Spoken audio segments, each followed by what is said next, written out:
Every child has a specific group of basic needs that start at a physiological level and work upwards into emotional and social influences.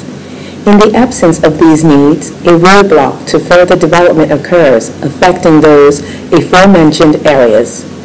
Children faced with low socioeconomic lifestyles prove this in gross detail by experiencing developmental issues emotionally, physically, and socially. There is no doubt that poverty is a global issue. However, for the purpose of this clip, we would like to keep things a little closer to home by focusing on the poverty presently in North America.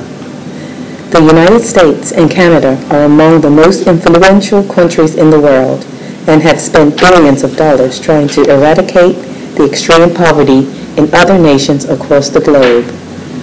While these efforts are not in vain, we wonder what poverty looks like in North America. First, we must define poverty. Poverty is the essence of income needed to support a home and supply basic needs for living. The danger of poverty lies in its cyclical nature and its power to transcend generations. Despite their ability to isolate the areas in which poverty manifests itself, we are still struggling to eliminate the driving forces behind poverty, affecting children and their chances for equal educational opportunities. The effects of poverty transcend from one's home life into the classroom, compounding the negative experience for the child.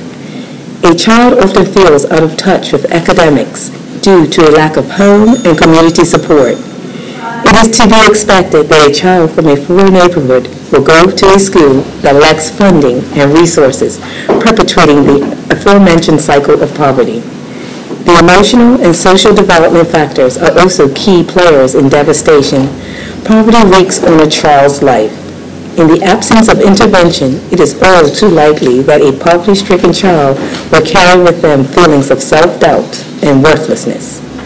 The transference of such feelings from childhood into adulthood increases the likelihood of mental, emotional, and behavioral disorders, and lessens the chance of development into a socially accepted and productive adult.